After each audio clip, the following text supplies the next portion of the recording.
Donc, c'est un plaisir d'être avec vous aujourd'hui. Bienvenue à tous ceux qui nous visitent spécialement aujourd'hui. Vous êtes les bienvenus. Bienvenue. Vous tous qui êtes là pour la première, 2 fois, 3 fois, comme mon frère a dit. Donc, aujourd'hui, c'est un dimanche. Je ne sais pas pourquoi je dis ça, mais à tous les dimanches, je dis aujourd'hui, c'est un dimanche spécial. Chaque dimanche est spécial. Et c'est un peu le lendemain d'un événement justement très particulier qui a eu lieu hier, qui est la marche pour Jésus. Et c'est en fait le titre de mon message aujourd'hui. Je marche pour Jésus. Et un bon moyen de justement se mettre dans cette dynamique, dans cette disposition, j'aimerais qu'on prenne, on va prendre la communion aujourd'hui. Est-ce qu'il y a des gens est-ce que tout le monde a accepté Jésus ici? Qui n'a jamais accepté Jésus comme Seigneur et Sauveur? OK. On va faire de quoi ensemble? On va prendre la communion. Chaque mois, on prend la Sainte Seine ensemble. Donc, je demanderais peut-être à mon équipe derrière. On va distribuer, la communion est ici devant. Et on va prendre ce moment-là ensemble. Vous savez, pendant qu'il distribue la communion, on ne veut pas rajouter sur la marche pour Jésus, mais ça a été, oui, un événement de célébration, de joie, de tout. Et comme mon frère Jonathan a dit aussi, il y a quand même eu plusieurs épreuves et situations au courant de la journée même. Hein? Parfois, on est dans le flot justement de l'événement, mais il y a des choses qui se passent. La souffrance est quand même existante. Les besoins, les réalités sont quand même présentes. Et c'était un peu l'effet de la marche de venir briser le mouvement. Mais il y avait des gens, justement, qui étaient en route pour la marche pour Jésus. Okay? Et lorsqu'ils étaient en route, la dame regarde son mari est tout blême. Donc, il décide d'aller à l'hôpital. Donc, alors qu'ils se dirigeaient pour aller vers la marche, ils se sont dirigés finalement à l'hôpital. Et j'ai parlé avec la dame, j'ai prié avec elle, au téléphone parce qu'elle était vraiment déçue de ne pas être là, mais j'ai prié avec elle. Parce que hier, la marche pour Jésus, oui, c'était ici, mais en fait, c'était partout. C'était un événement partout. Donc, j'y disais, peu importe ce que tu es, sache que tu marches aussi pour Jésus avec nous. Et quand elle m'a fait le suivi, en fait, parce que finalement, son mari a fini sur la table d'opération. Tu vois? Pour un malaise, fini sur la table d'opération. J'ai dit, merci Seigneur pour ton discernement. Parce qu'elle aurait pu dire, non, on refuse. Et peut-être ça aurait pu être plus grave. C'est un problème digestif, en tout cas, mais ça s'est très bien passé par la grâce de Dieu. Donc, ils n'ont pas pu être là. Et je sais aussi, il y a d'autres familles, il y a d'autres personnes qui auraient voulu assister, qui n'ont pas pu selon plusieurs circonstances et préoccupations. Mais sachez que on a prié pour toutes ces personnes-là, on s'est préparé et on s'est fixé pour être ensemble. Donc, peu importe. Donc, oui, c'est un rendez-vous pour pas seulement les autres années, parce que, comme vous allez voir aujourd'hui, la marche pour Jésus, ce n'est pas un événement annuel. C'est un événement quotidien, journalier. Chaque jour, on apprend à marcher pour Jésus. C'est facile de le faire dans la foulée d'un mouvement. Ou ce que tu dis justement, comme le frère dit, « Ah, mais les gens ont joint la marche. » C'est facile. Mais le lendemain, vous voyez, je vois, il y a des gens qui faisaient partie de la marche hier qui ne sont pas ici aujourd'hui. Voilà, sûrement c'était difficile. On dit, les muscles, hein? Les gens ont marché. C'était pas nécessairement facile et ça se ressent. Mais c'est ça la marche avec Jésus. Amen? Donc, on va lire ensemble, ceux qui ont leur Bible, on prend, je l'ai ici à l'écran, passage de 1 Corinthiens, alors qu'on prend le pain entre les mains. Voici la tradition que je vais adapter, que nous avons reçue du Seigneur et qu'il nous a fait connaître. La nuit où le Seigneur Jésus a été livré, il a pris du pain. Il a remercié Dieu. Puis il l'a partagé, comme on a fait. Il l'a partagé. Et il a dit, « Ceci est mon corps. Il est pour vous. Il est pour nous. Faites cela en souvenir de moi. » Prenez ce moment dans le but de se souvenir. Vous m'avez dit, juste un instant, que vous aviez fait du Seigneur, de Jésus le Seigneur et le Sauveur de votre vie. C'est vous qui m'avez dit, hein? Vous venez de me dire. C'est vous qui avez décidé. Donc maintenant, on se rappelle. On se dit, Seigneur, vraiment, on vient ici pour prendre ce moment, pour se rappeler que tu as accepté, que tu as été livré sur cette croix afin d'être crucifié, afin d'être, d'être mort, mais ressuscité, de vivre cet événement dans le but que nous puissions vivre cette liberté, que nous puissions être nous-mêmes libérés du péché, de ce qui nous empêchait, de ce qui nous limitait.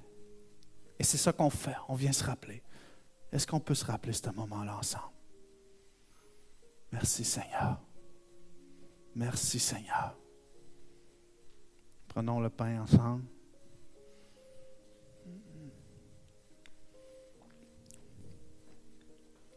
Après le repas, le Seigneur a pris aussi la coupe de vin.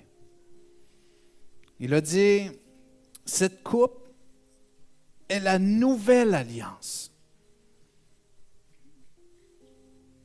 Parce que mon sang est versé pour vous.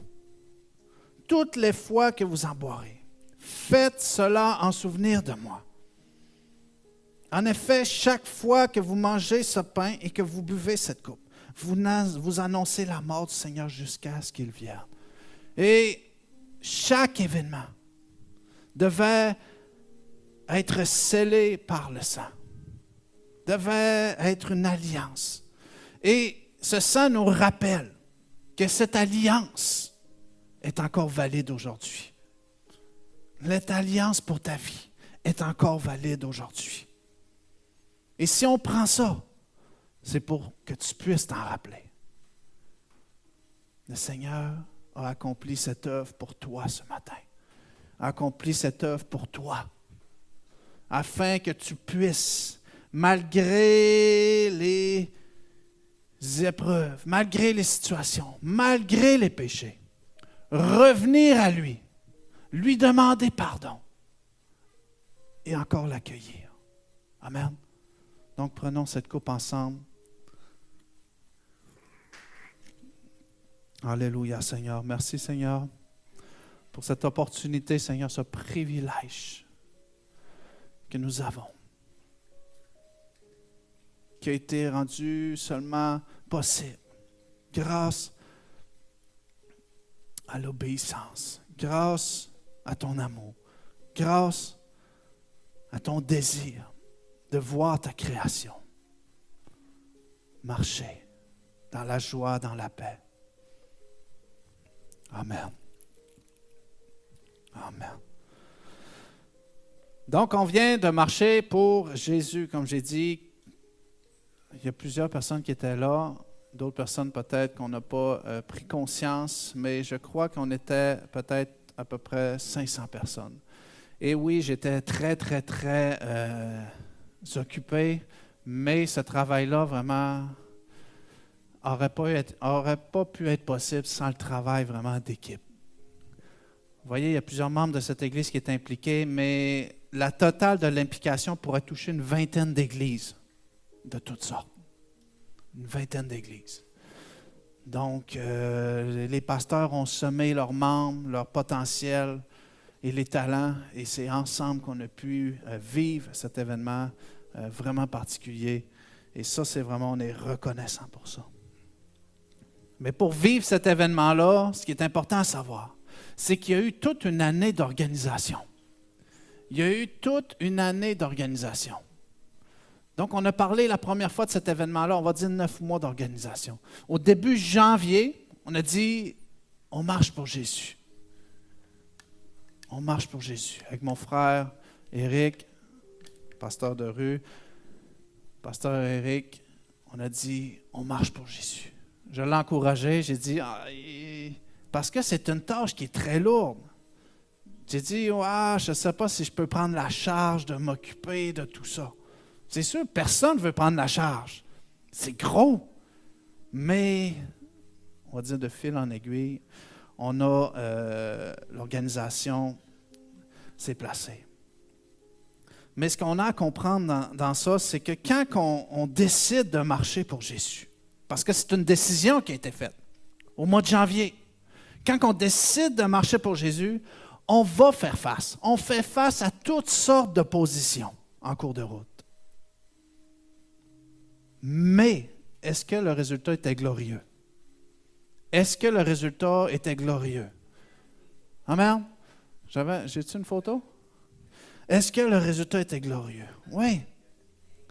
Mais ce que beaucoup ne savent pas, c'est qu'on a eu la validation, là, l'autorisation pour marcher. Sais-tu quand est-ce qu'on l'a eu?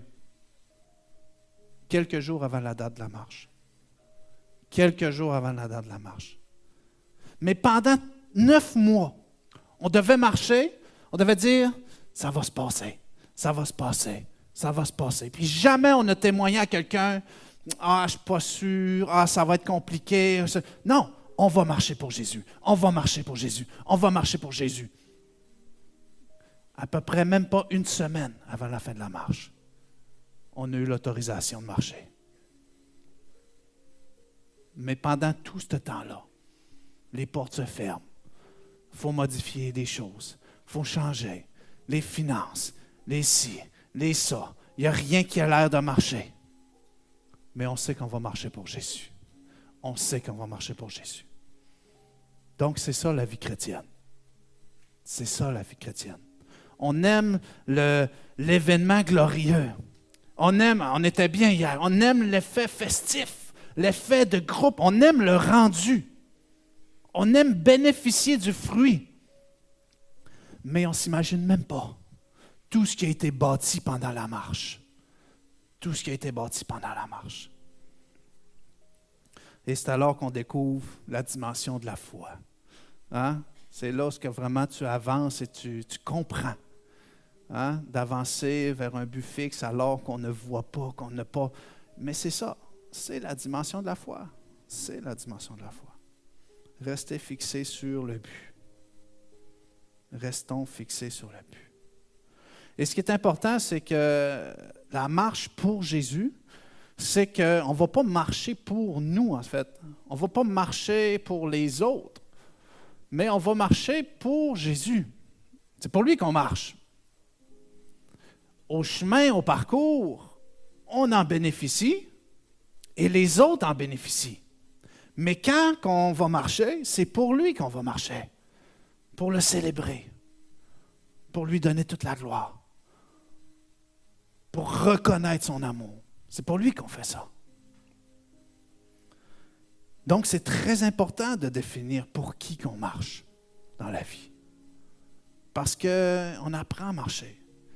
Quand on marche pour les hommes, on est vite déçu, hein? Parce que les hommes sont limités. Donc, on doit avoir un but. On doit pouvoir marcher. Et pour nous qui sommes ici, bien sûr, on a fait le choix de marcher pour Jésus. Mais ce n'est pas suffisant. Ce n'est pas suffisant de savoir pour qui tu marches. Et c'est ce qui va nous permettre de rentrer un peu dans ce que je vais vous partager aujourd'hui. C'est qu'on doit savoir pourquoi qu'on le fait. Parce que oui, moi je marche pour Jésus. Amen. Gloire à Dieu. Mais pourquoi tu le fais? Pourquoi? Pourquoi tu suis Jésus? Parce que tu l'aimes, OK? C'est bien. C'est ça, on doit définir pourquoi qu'on le fait. Parce que sinon, ça n'aurait pas de sens. Amen? Donc, moi, j'ai choisi, je marche pour Jésus. Amen? Vous êtes d'accord? Qui marche comme moi? Amen? Et pourquoi je marche pour Jésus? À cause de sa fidélité. Je marche pour Jésus à cause de sa fidélité. Et c'est de sa fidélité qu'on va parler aujourd'hui. C'est ce que nous allons regarder. Parce que ces dernières semaines, alors que la marche approchait, j'étais émerveillé justement. J'étais dans un émerveillement de prendre conscience de la fidélité de Dieu. C'est important ce que je vous partage. C'est important. On va lire ce passage ensemble de Lamentations 3, 21 à 25. On voit ici à l'écran, Lamentations 3, 21. On va lire ensemble le premier verset. On va lire le premier verset 21 ensemble. On va mettre le passage, s'il vous plaît. Lamentations 3, 21. On a-tu ici? La technique est perdue. Je vais lire pour vous. Qui a sa Bible? Bon. On a des Bibles. Je vais lire pour vous. Verset 21. Voici ce que je veux repasser à mon cœur.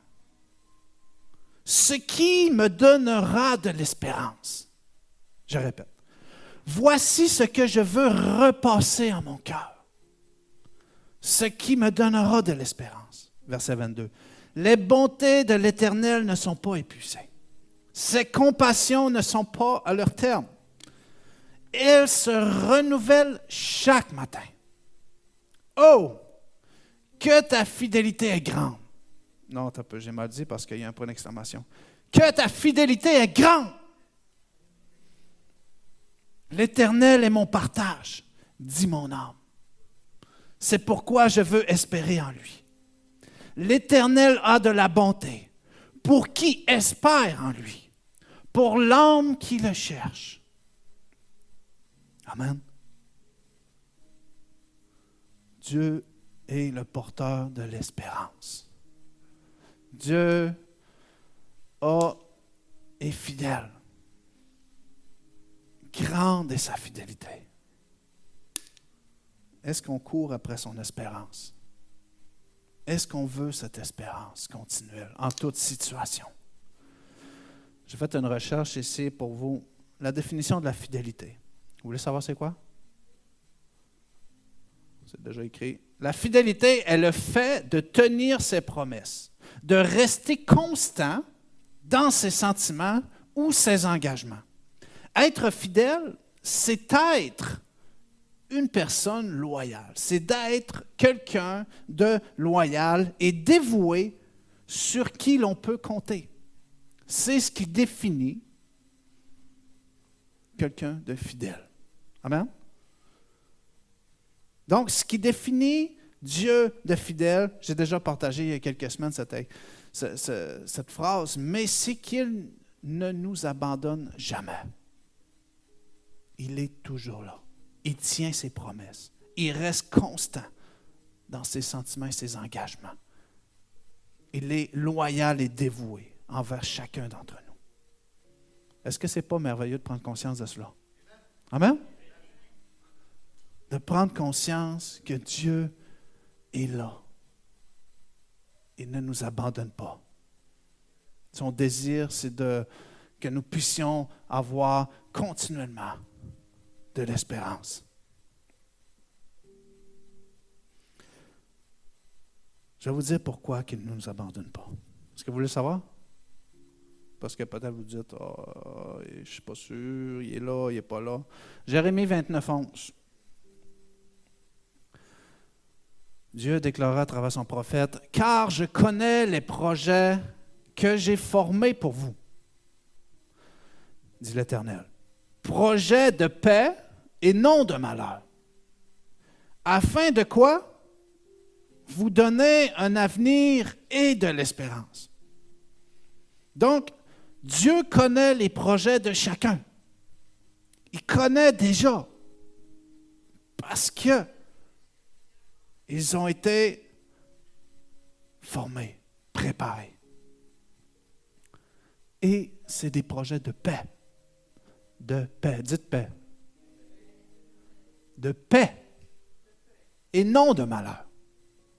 Et non de malheur. Pourquoi? Pour nous donner un avenir et de l'espérance. Un avenir et de l'espérance. Donc, Dieu a un plan. Amen? Dieu a un plan. Donc, même si on parle de la dimension de la foi, de suivre Dieu, ce n'est pas de suivre quelqu'un qui est aveugle. Dieu a un plan. Il nous dit, fais-moi confiance. Allez, viens.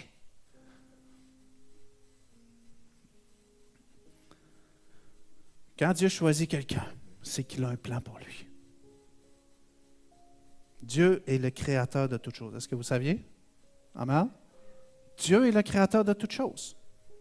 Et pour être créateur, je ne sais pas si vous saviez ce que je vais vous dire, mais pour être créateur, tu dois déjà être visionnaire. Pour être créateur, tu dois déjà être visionnaire. Tu ne peux créer que ce que tu visualises. Amen? Sans ça, tu crées quoi? Tu ne peux pas dire, je fais ça sous inspiration, comme ça, je lance ça. Non, tu dois visualiser. Tu dois dire, je crée. Tu visualises ce que tu crées. Donc, si Dieu a un plan qu'il a déjà créé, c'est qu'il l'a déjà visualisé. Il sait déjà. Et Dieu souhaite nous partager l'image de son plan qu'il a pour nous. C'est son désir. C'est son désir. Parce qu'il nous a choisis.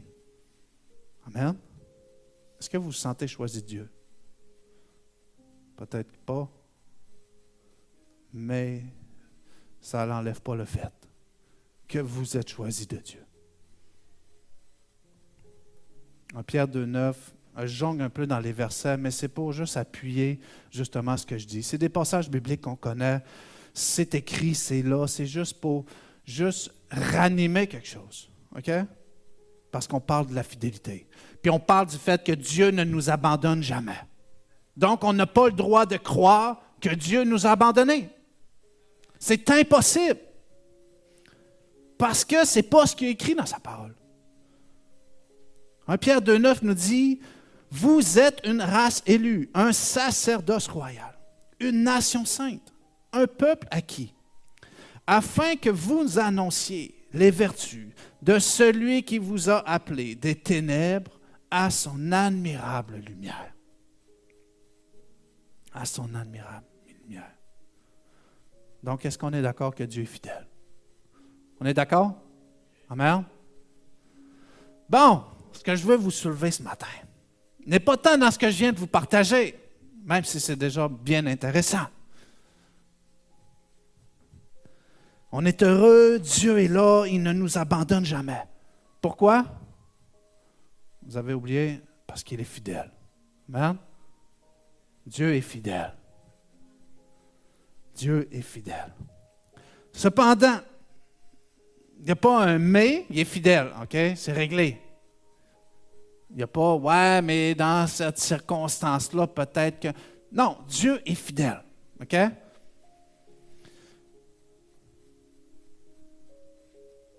Il y a Dieu et il y a nous. Et on parle souvent d'une relation. Amen? Vous avez déjà entendu parler de ça? Une relation avec Dieu? Avoir une relation? Donc, dans une relation, il y a deux personnes, OK? Ben, il peut y en avoir 3, 4. Mais avec Dieu, il y a deux personnes. Il y a toi, puis il y a Dieu. Dans une relation, il y a deux personnes. Donc, c'est beau de savoir que Dieu est fidèle. Amen. Mais, il y a notre part.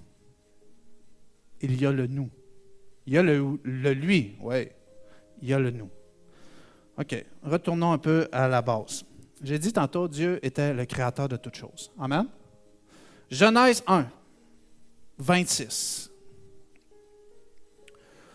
Puis Dieu dit, faisons l'homme à notre image. Qui est à l'image de Dieu ici ce matin? Amen. Faisons l'homme et la femme, bien sûr, à notre image, selon notre ressemblance, et qu'il domine sur les poissons de la mer, sur les oiseaux du ciel, sur le bétail, sur toute la terre, et sur tous les reptiles qui rampent sur la terre. Dieu créa l'homme à son image. Il le créa à l'image de Dieu. Il créa l'homme et la femme.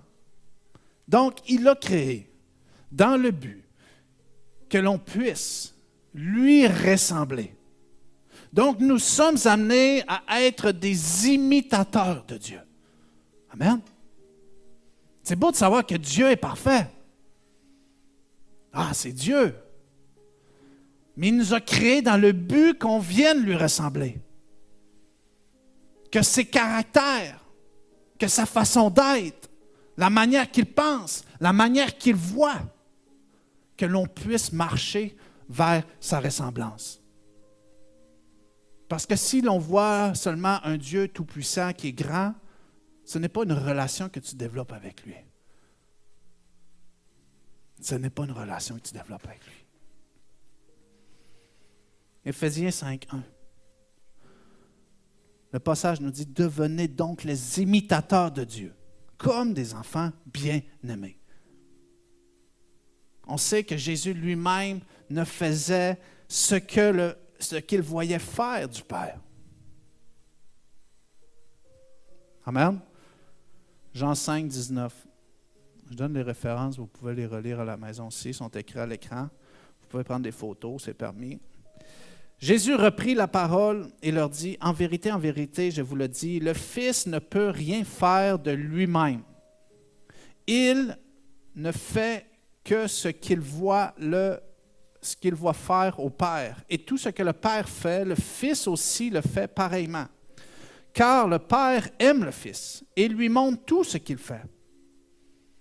Il lui montrera des œuvres plus grandes que celles-ci, afin que vous soyez dans l'étonnement. »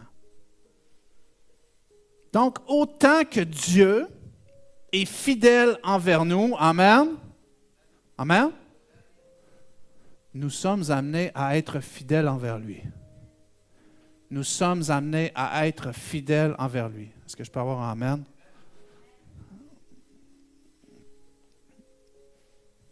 La question, c'est est-ce le cas? Est-ce qu'on est autant fidèle envers Dieu que Dieu l'est envers nous? Est-ce qu'il nous arrive d'abandonner? Est-ce qu'il nous arrive de chercher des solutions ailleurs? Rappelons-nous la définition. La fidélité est de tenir ses promesses, de rester constant dans ses sentiments ou ses engagements. Être fidèle, c'est être une personne loyale et dévouée sur qui l'on peut toujours compter.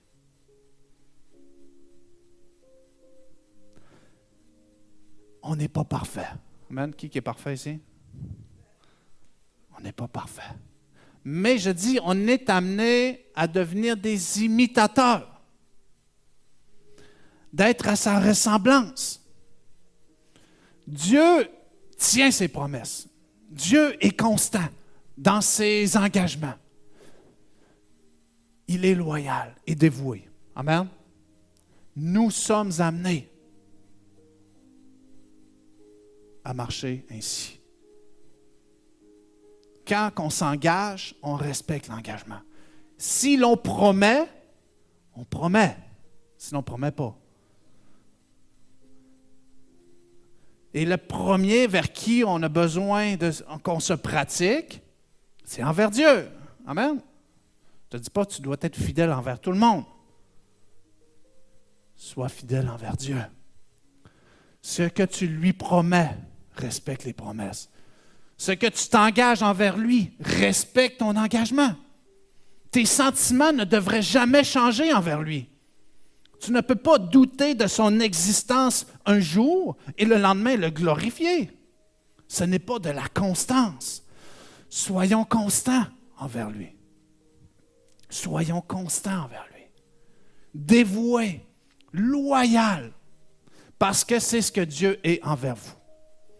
C'est ce que Dieu est envers vous. Revenons sur le plan de Dieu. Quand tu penses à ta vie, hein? Est-ce que ça vous arrive de penser à votre vie? J'espère. Quand tu penses à ta vie, à tes projets, est-ce que, écoutez, c'est une réflexion à développement. Est-ce que tu penses à ce que tu aurais envie de faire ou tu penses à ce que Dieu aurait envie de faire à travers toi? Est-ce que tu marches en essayant d'imaginer ce que toi, tu aurais le goût de faire ou tu cherches à savoir justement quel est le plan de Dieu pour ta vie? Qu'est-ce que Dieu souhaite faire à travers ta vie? Parce que Dieu souhaite communiquer son plan. Souhaite que tu puisses rentrer dans son plan. Puis son plan n'est pas le plan du voisin. OK? Dieu a un plan personnel pour chacun. On ne rentre pas, mais la finalité reste la même. Mais il y a un plan. Vous savez, j'ai écrit un livre dernièrement et le deuxième livre que j'ai écrit, justement, c'était pour partager que Dieu a un plan pour notre vie. Dieu a un plan. Et j'ai reconnu que Dieu a un plan.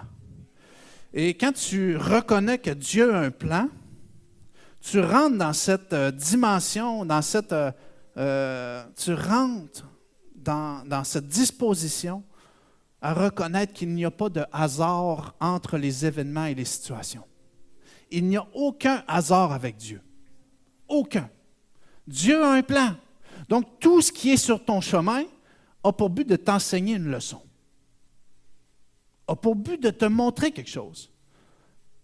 Mais une leçon doit être comprise, doit être mise en pratique, et tu dois passer l'examen. Amen? Et tu dois pouvoir passer à la prochaine. Mais j'ai pris conscience que tous les événements, toutes les situations sont reliées pour un plan. Et nous, on peut prendre tous les détours possibles pour ignorer. Il y a plein d'exemples bibliques. Hein? On peut ignorer, vouloir éviter le plan, mais Dieu a quand même un plan.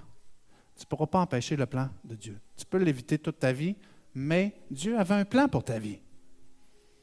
Dieu a un plan. Et c'est pour ça que j'ai partagé dans ce livre-là, étape par étape, histoire après histoire, partage après partage. C'est un témoignage, en fait. C'est un livre de recueil de témoignages, mais inclus avec la parole de Dieu, pour montrer que c'est la parole qui te suit tout le long. Pourquoi? Pour connaître, pour marcher, pour découvrir son plan. Et si chacun d'entre vous, vous suivez le Seigneur, normalement, vous allez comprendre que votre environnement est un enseignement pour ce que Dieu est en train de faire. Vous pouvez vouloir rester dans votre situation, rester dans votre épreuve, rester dans ça, mais ça n'empêche pas que Dieu a un plan pour votre vie. Ça ne l'empêche pas. Ça n'enlève pas le fait que c'est Dieu qui est fidèle. Qu'on peut penser, ne plus l'entendre, ne plus le voir, ne plus ci, ne plus ça, douter, n'importe quoi. Ça n'enlève pas le fait que Dieu est fidèle. Et quand que vous regardez dans le miroir, ce n'est pas l'image de Dieu que vous voyez, mais c'est l'image de vous-même. Amen? Donc, c'est vous le problème. C'est vous le problème. Ce n'est pas l'Église, ce n'est pas vos frères, ce n'est pas la communauté, c'est pas... Vous pouvez changer d'église. Je peux vous donner une liste d'églises si vous voulez. Vous pouvez passer une église par semaine. Je vous donne au moins 52 églises dans la ville de Québec si vous voulez. Ce n'est pas le fait de changer d'église, ce n'est pas le fait de changer, tu vois, qui va régler. Parce que quand vous regardez dans le miroir, est-ce que vous voyez le reflet de la gloire de Dieu ou vous voyez? Dieu a un plan pour votre vie. Dieu a un plan. Psaume 119, un de mes passages préférés, parmi tous les passages préférés. Psaume 119, verset 101, je commence ainsi. « Je retiens personnellement mon pied loin de tout mauvais chemin, afin de garder quoi? Ta parole, Seigneur. Je ne m'écarte pas de tes lois, car c'est toi qui m'enseignes. Car je fais le choix d'être enseigné par toi, de recevoir mes enseignements. Que tes paroles, Seigneur, sont douces à mon palais, plus que le miel à ma bouche. Par tes ordonnances, je deviens intelligent. Aussi, je haïs toute voie de mensonge. Ta parole est une lampe à mes pieds et une lumière sur mon sentier. » Écoutez bien, je jure, personnellement, je prends la décision de tenir et d'observer les lois de ta justice. Je suis bien humilié. Éternel, rends-moi la vie selon ta parole. De quelle manière la parole t'est utile dans ta vie présentement? De quelle manière? Est-ce que tu as oublié? C'est des questions que je vous pose, que vous juste réfléchissez. Est-ce que tu as oublié des engagements que tu avais pris envers lui? Alors, on a commencé des plans de lecture, les programmes, les si. Qui a déjà pris des enseignements qui n'a pas tenu? Qui a déjà pris des engagements qui n'a pas tenu? Amen.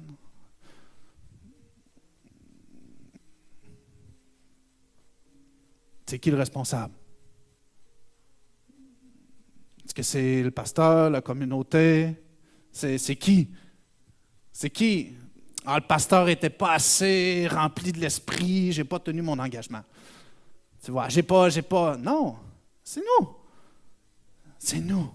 Nous sommes les seuls responsables. Dieu est fidèle. Il faut que ça résonne. Dieu est fidèle. Dieu est fidèle. On va lire ce passage qu'on aime bien. Si vous avez oublié, 2 Pierre 3, 9. Le Seigneur ne tarde pas dans l'accomplissement de la promesse, comme quelques-uns le croient, parce que plusieurs le croient qui tardent. Qui est assez honnête pour dire qu'il a cru que Dieu tarde dans sa promesse? Amen. Mais il use de patience envers vous, ne voulant pas qu'aucun ne périsse, mais voulant que tous arrivent à la repentance.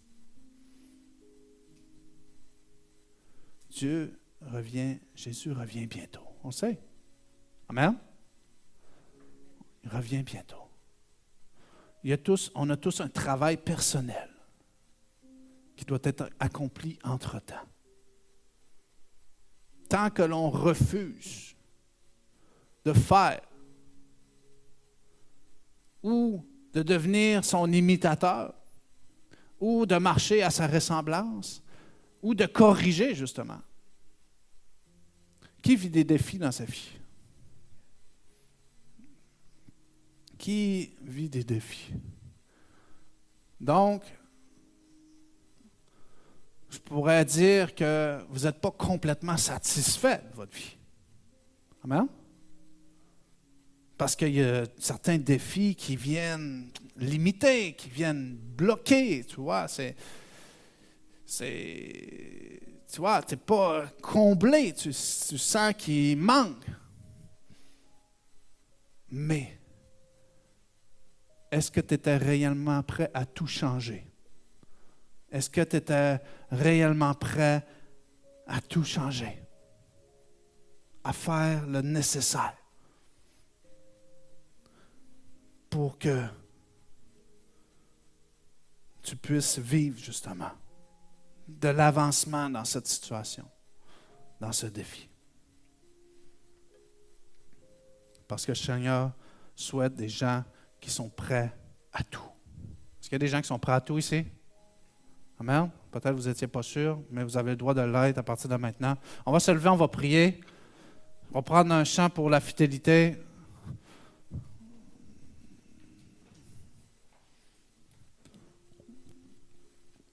Alléluia, Seigneur.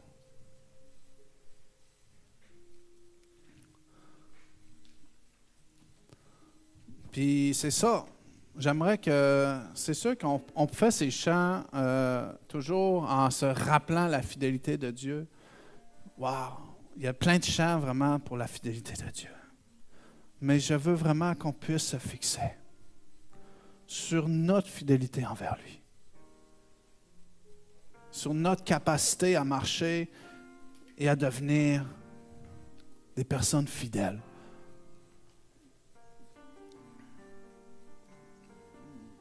Et c'est important parce que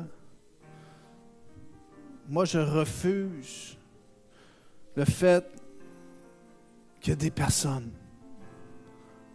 pourraient penser que Dieu n'a pas de plan pour eux, qu'ils ne savent pas. Je refuse. Dieu a un plan pour chacun d'entre vous. Dieu est fidèle. Faites-lui confiance. Et la confiance n'est pas juste de dire « Ouais, je te fais confiance ». Non! La confiance, c'est d'accepter de marcher vers ce plan. De dire « Seigneur, je te fais confiance ». Tu me dis « Tourne à gauche », je tourne à gauche. Tu me dis « Tourne à droite », je tourne à droite. Fais ce que tu veux de ma vie. Parce que je sais et je reconnais que tu es fidèle. Est-ce qu'il y a des gens qui sont prêts? Est-ce qu'il y a des gens qui sont prêts à vivre une différence dans leur vie, à vivre un changement, à goûter réellement à la fidélité de Dieu, à voir les situations changer et transformer, à passer par-dessus la barrière de leurs doutes, de leurs questionnements, afin justement de pouvoir accepter ces vérités. Amen.